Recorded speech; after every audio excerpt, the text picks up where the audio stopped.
নমস্কাৰ, আজি মই এই ভিডিঅ'টোৰ জৰিয়তে 2020 বৰ্ষৰ সাহিত্য অকাডেমি বঁটা লাভ কৰা ব্যক্তিসকলৰ বিষয়ে আলোচনা কৰিম। গতিকে তোমালোকে এই ভিডিঅ'টো শেষলৈ চাই যাবা। Question number 1. Who was awarded the Sahitya Akademi Award 2020 in Assamese language for the best short story collection বেংচতা? বেংচতা চুটিগল্প সংকলনৰ বাবে অসমীয়া ভাষাত সাহিত্য অকাডেমি বঁটা কাক প্ৰদান কৰা হৈছিল? এনসাৰ অপূৰ্ব কুমাৰ শইকীয়া।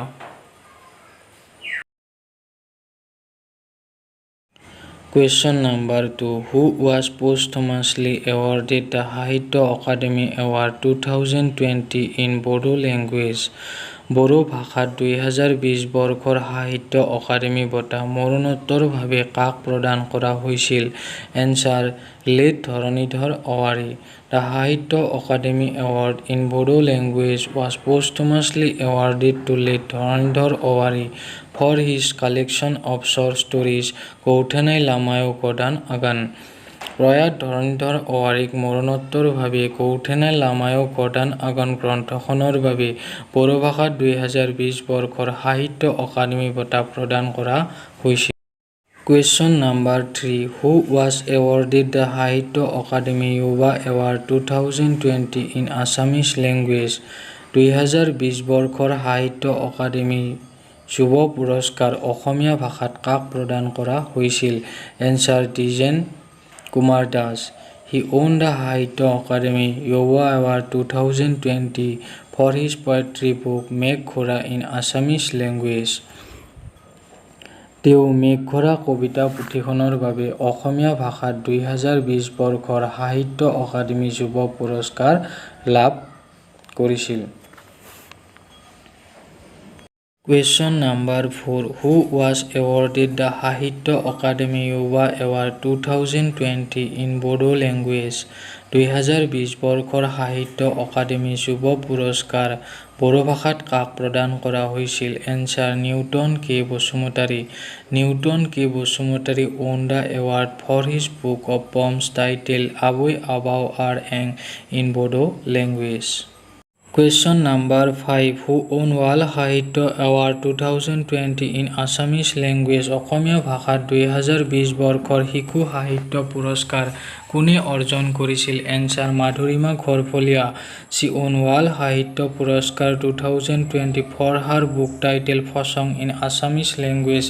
মাধুৰিমা ঘৰফলীয়াই ফচং চুটিগল্প সংকলনৰ বাবে অসমীয়া ভাষাত 2020 বৰ্ষৰ শিশু সাহিত্য পুৰস্কাৰ লাভ কৰে। Question number 6. Who won World সাহিত্য Award 2020 in Bodo language?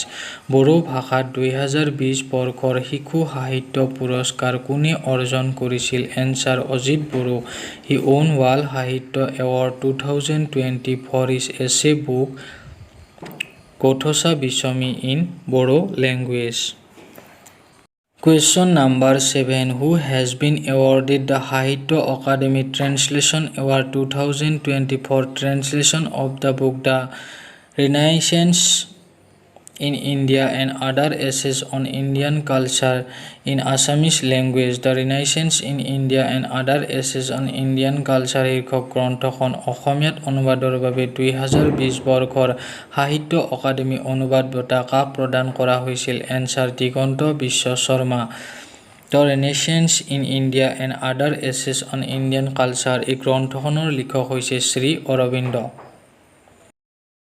Question number 8. Who has been awarded the Sahitya Akademi Translation Award 2020 for translation of the book The Penguin History of Early India from the Origins to AD 1300 in Bodo language? The Penguin History of Early India from the Origins to AD 1300 শীৰ্ষক গ্ৰন্থখন বড়ো ভাষাত অনুবাদৰ বাবে 2020 বৰ্ষৰ সাহিত্য academy অনুবাদ বঁটা কাক প্ৰদান কৰা হৈছিল?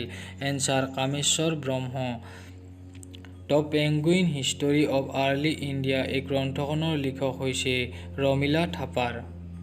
Question number 9. Who made the film Odajjo based on the Assamese novel Dotal Hatir Uye Khua Hauda?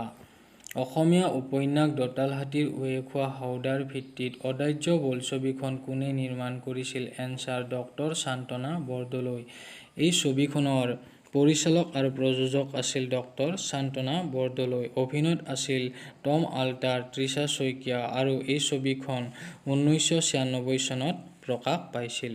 Question number 10 who was the first recipient of Sahitya Akademi award? Sahitya Akademi বঁটাৰ প্ৰথম প্ৰাপক কোন? এনচাৰ: যতীন্দ্ৰ নাথ দুৱৰা।